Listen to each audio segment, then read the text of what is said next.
ọmọ Yorùbá èwo lè wo kí ló ń ṣe wá kí ló ń ṣẹlẹ̀ nílẹ̀ Yorùbá gbogbo ọmọ Yorùbá kí ló ń ṣẹlẹ̀ bó tún mànà bro kí ló ń ṣẹlẹ̀ nílẹ̀ bàbá wa mo máa ń tẹnu mọ́ nǹkan kan wípé iṣẹ́ pọ̀ lọ́wọ́ wa o iṣẹ́ pọ̀ o the earlier the better ká tètè jí o á ti sùn tá ti hanrun sẹ́yìn omi dẹ̀ ti tẹ̀yìn wọ̀gbìn lẹ́nu gan ni ògiri ilẹ̀ Yorùbá ti lanu oríṣiríṣi aláǹgbá ló ti kó wọnú ẹ̀ àti wá rẹ́ ògiri padà báyìí sì ké ògiri panudé ká mú aláǹgbá wèrè ká rẹ́ mọ́lẹ̀ àbí ká fà jáde ṣe ti wá rí pé ó lágbára báyìí. Eze Igbo Gburugburu Prosper His Imperial Majesty Dr. Prosper Chukwuka ní Lagos State ní Festac Lagos State. Eze Igbo Gburugburu Prosper His Imperial Majesty Dr. Prosper Chukwuka ní Lagos State. Ó ń gbé ní Festac ní Lagos State. Ọmọ Yibo jayé ọlọ́ba ẹ gbà mí ó lẹ́ ń rí pálásì ẹ̀ lẹ́ ń wò ní àwọn fídíò yìí ó ti dá dispute resolution center ní inú pálásì ẹbí tẹ́ ti ń wo fídíò yìí ibẹ̀ ló ti ń ṣe iṣẹ́ adájọ́ títí ẹ̀ ṣé kò ní yẹ̀ lẹ́nu wípé Lagos State Judiciary wọ́n wà wí ẹ̀ wípé ó ń dájọ́ nínú pálásì tó pè ní dispute resolution center ogun ń ja ilẹ̀ Yorùbá ogun ti ń jalẹ̀ Yorùbá mo sọ títí mo ní tó bá yá Haúsá Ìgbò Fúlàní wọ́n á kọjú sí wa wọ́n á fi wá sáàárín ọmọ Yorùbá ló dẹ̀ sùn tó hanrun tó hàn falala yẹ gbà mí o ta ló máa jí wa dìde wọ́n ti gbalẹ̀ Yorùbá tán what is going on? Imperial Majesty ní ọmọ Yibo Eze Igbo Imperial Majesty ní Festac Town ní Lagos State ó tún béèrè fún dispute resolution center tí Lagos State Judiciary ẹ tún fún ní go ahead tó dẹ̀ ti wá ń dá ẹjọ́ yẹn already mo lélẹ̀ ilé ti kẹ́ni o ọ̀rọ̀ yẹn ò ní yé yín mo ń bọ̀ máa jẹ́ kó yé yín trust me. Lagos State Judiciary kí tó wá kà fún yín sìn bàbá yìí sìn Imperial Majesty tó pera ẹ̀ Imperial Majesty Prosper Chukwuka ó ṣe kí ni ó ti kọ lẹ́tà sí wọn láti last year November 25 of November ló ti kọ lẹ́tà tó fi demand fún alternative dispute resolution center tó dẹ̀ ti ń practice ń bẹ̀ already tó láwọn ẹ̀mẹ̀wà ìtọ́jọ́ ń ṣiṣẹ́ yìí ṣùgbọ́n mo wá bi wá ǹjẹ́ ọmọ Yorùbá kan lè gbé irú ìgbésí ayé báyìí ní South East.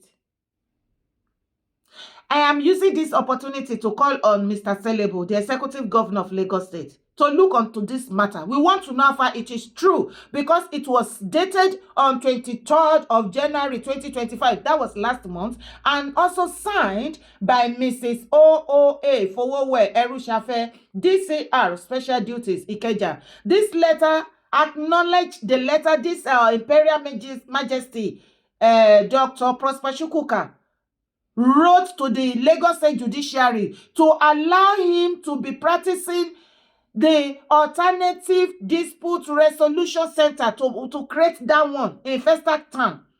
But the funniest part of it is what I heard about this so-called Imperial Majesty is not inviting at all. From my little findings, I heard that he has defrauded a lot of people, allegedly. And I'm going to put some of the comments of the people that have been a victim from this so-called guy. Yorùbá kí ló ṣe wá now? What is our problem gangan? Kí ló dé tó ń gé wa lọ́wọ́ tí gbogbo wa ń pòrùka? Ọ̀rọ̀ mi ò tí lè yé yín. Ẹ wá wo fídíò. What is your name? My name is Adebi Samuel. Which tribe are you? Yoruba. You be Yoruba? Yes, sir. Which state are you from? Lagos State, sir. Lagos State. What is your phone number? I don't have number, sir. You don't have phone number? Yes, sir. When did they arrest you? It's March 10, sir. Huh? Since March 10. March 10, yes, sir. 2024. Yes, sir. So you have been in the prison for 9 months. So what happened today? I still my freedom by violence, sir. Yes, some people came to the court today and release you. Yes, sir. Don't go back. What do you do? Now, for our community, they say they cut cable wire. That they come and arrest us. That is the thing. Don't thief wire next time. Yes, sir. Anything that's not your own, don't touch it. Yes, sir. We are law-abiding citizens here, and we will fight crime. Yes, sir. We are working together with police and judiciary. So don't involve yourself in any crime again. Yes, sir. It shall be well with you. Yes, sir. The sky shall be a starting point. Yes, sir. And I want to get back. Now, letter T. Prosper Chukwuka Ezendigbo Imperial Majesty tó pera ẹ̀ ní Festac tí ó kọ sí Lagos State Judiciary láti béèrè fún Alternative Dispute Resolution Center èyí tó ti practice already tí wà tèmi ti ń rí inú fídíò yẹn ok àárín yẹn ṣùgbọ́n èyí tí Lagos State Judiciary tí wọ́n fi reply ẹ̀ dated and signed òun ló wà níbí. I am using this opportunity to call on Lagos State Executive Governor Mr. Selebu, Governor Jide Sanwo-Olu. We are interested in this matter. Gbogbo àwọn ọmọ Yorùbá both home and abroad. We want to know how far it is true. Bí irú kan bẹ́ẹ̀ ṣe lè máa ṣẹlẹ̀ ní inú Lagos State. Okay, ó yẹ jẹ́ sáré gbẹ̀yìn débẹ̀ kínká.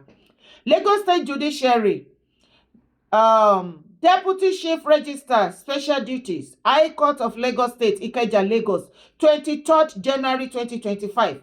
23rd January 2025, last month yìí òun ni wọ́n kọ.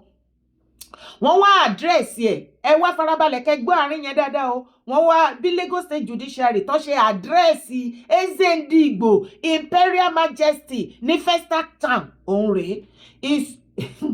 Wọ́n ní His Royal Majesty Prosper Chukwuka Eze Omeku Eze Igbo Gburugburu Worldwide Prosper First Avenue Q Close House 7 Festac Town Lagos.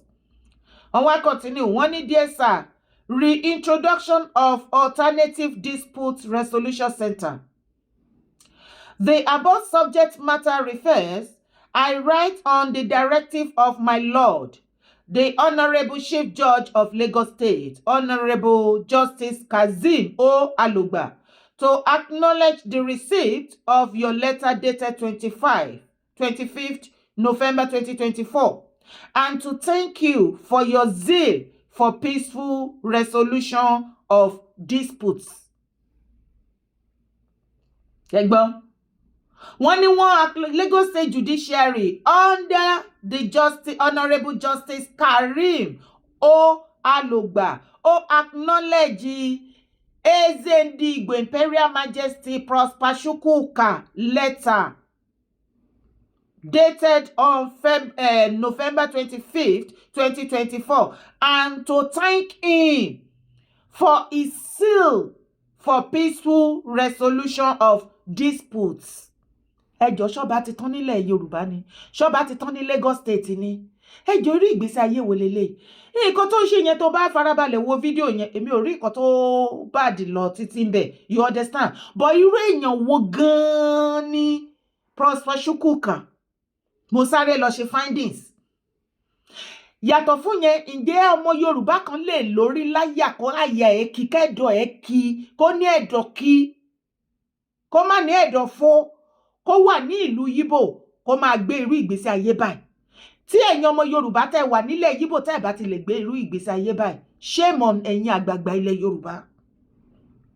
Shame on ẹ̀yin àgbààgbà Lagosian, shame on gbogbo Lagosians pátápátá.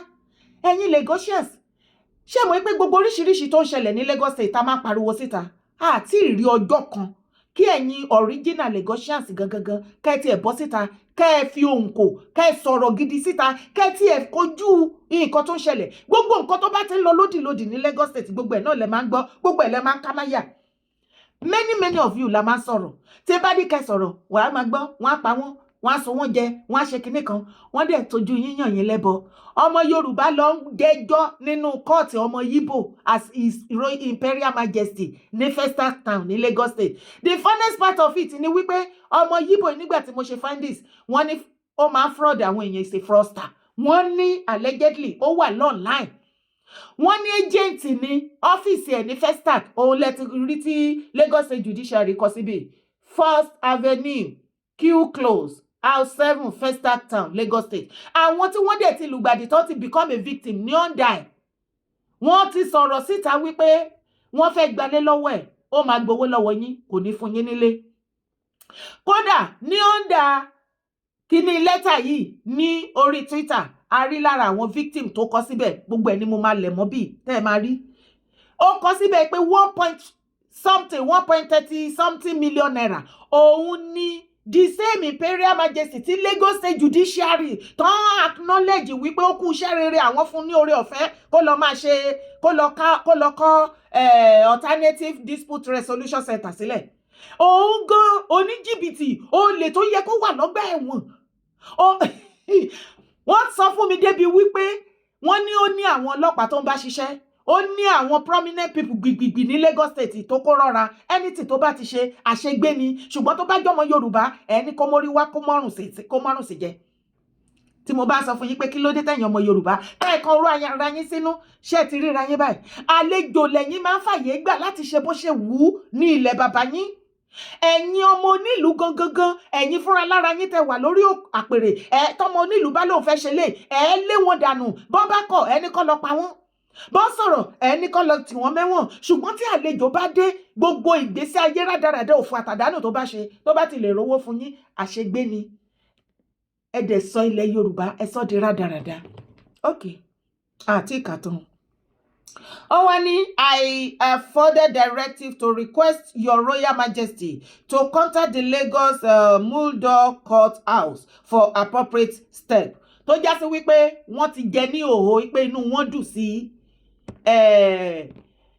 alternative dispute resolution center èyí tó ti ń ṣe ìdájọ́ nínú kò sí center kankan. Ṣé o rí wípé inú palace ló ti ń ṣe ìdájọ́ àbó ò rí gbogbo àwọn boys tán kó wá láti inú prison tó ń attend sí gbogbo wọn. Lóòótọ́ ló ń attend sí wọn.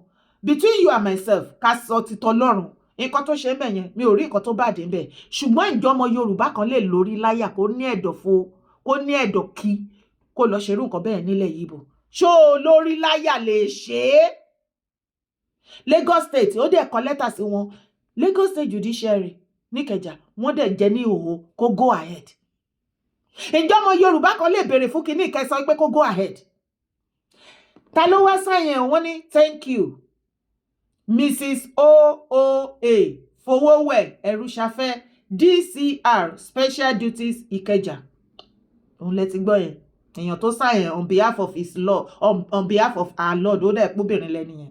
Now lára àwọn tó ti jẹ́ victim bọ̀bọ̀ ẹ̀ Popsi twins. Ó ní no be Prosper Chukwuma àbí na Chukwuka be this. Man is a big criminal in Festac. Almost rendered me homeless in 2023. My money 1.35 million still there with him. Nothing wey I no go say for Lagos sha. Irú èèyàn bẹ́ẹ̀ yẹn ní Lagos State Judiciary tó ń bọwọ́ lù tó ń fún láṣẹ pé kó lọ dá alternative dispute resolution center sílẹ̀. A criminal fúnra lára ẹ̀. Lagos State Governor Mr. Selebu look into this kó tó di woro sí woro ká tó fà á já pẹ̀lú yín. Gbogbo ọmọ Yorùbá ṣe tún ti rí báyìí. Ṣé ráyé wa? Èwo lèwo? Èwo lèwo? What is the meaning of all this? Can any Yoruba person residing in Southeast practice all what this guy is practicing? How can an Igbo man residing in Lagos State, Festac Town in Lagos State, Yoruba land, be calling himself an Imperial Majesty and still asking for Lagos State Judiciary to allow him to build or to start an alternative dispute resolution center as an Imperial Majesty, and the Lagos State Judiciary are addressing him as His Royal Majesty? What is going on, Yoruba people? Can any Yoruba person behave like this in Southeast and be successful with it, and they will still allow him to do as he wish? Oh my God. Many things ti ṣàwámọ́ Yorùbá. Mo mọ̀ pé ọ̀rọ̀ yẹn ò tún ní yé wa lọ títí, ṣùgbọ́n ìwọ tọ́rọ̀ bá yé ẹ bá wa pé Governor Jídé Sanwó-Olú ṣé lóòótọ́ ni irú nǹkan bẹ́ẹ̀ ń ṣẹlẹ̀ lábẹ́ wọn. Èèyàn gan tí wọ́n sọ is a criminal tó yẹ kó wà lọ́gbà ẹ̀wọ̀n. ó tún wá fi rẹ̀ ìjọba ó tún pe rẹ̀ ara ẹ̀ ní imperial majesty ó tún wá ṣe mọ́ gegele lórí gegele kò tún dúró lórí ìyẹn ó tún wá ṣe kí ni ó lóun tún gbàṣẹ lábẹ́ Lagos State Judiciary láti dá alternative dispute resolution center sílẹ̀ under his own ìjọba ó ń dá ní ìjọba ó ti ń ṣe ìjọba títí ẹ̀ ní Festac Town ní Lagos ó dẹ̀ ń fraud àwọn èèyàn ó ń defraud àwọn èèyàn ní the same Festac Town. What is going on? Anyway, mo sọ yìí mo dúró ná. Ẹ̀yin tèmi, ẹ jọ̀ọ́ ẹ já pàdé níbi comment section. Ẹ̀yin tẹ́ bá súnmọ́ Governor Jídé Sanwó-Olú ká tó bá wọn fàájá, ẹ bá mi share video ìdọ́dọ̀ wọn. Ẹ bá mi sọ fún gbogbo àwọn tó bá yẹ kó gbọ́, ẹ bá wa sọ fún wọn. Ṣé lóòótọ́ ni kíní ká tó mọ ibi tá ti fẹ́ gbá yín mú? Bẹ́ẹ̀ ni o. Ṣé ti rí ọmọ Yíbò? Ẹ rí nǹkan tó ń ṣe. On a good day tó bá ṣe in a proper way, why not if not? Ṣùgbọ́n àwọn ọba ti wá. Ìṣẹ̀lẹ̀ àwọn fọwọ́ lágbá àwọn ọmọ Yorùbá ẹgbẹ́ wọn lójú àwọn ọmọ Ìgbò àtọ̀húnrìn wa àwọn náà wá jọba léyìn lórí sí our life ẹ wá yí ọmọ Yorùbá lóde kò sí wàhálà mo sọ yìí mo dúró ná orúkọ tèmi ò yí padà Yèyé Dára Kowó Kókókó ni mò ń jẹ́ má gbàgbé láti bá mi share fídíò kó kan gbogbo Judiciary Lagos State Judiciary pátápátá tó mọ̀ bá mi share sórí WhatsApp kó bá mi sọ fún gbogbo wọn kí wọ́n wò bá mi pín káàkiri gbogbo ọmọ Yorùbá pátápátá Lagos State ẹ ti gbàbọ̀dẹ̀ orúkọ tèmi ò yí padà Yèyé Dára Kowó Kókókó ni mò ń jẹ́ má gbàgbé láti bá mi like fídíò yìí bá mi share káàkiri drop your comment ire o.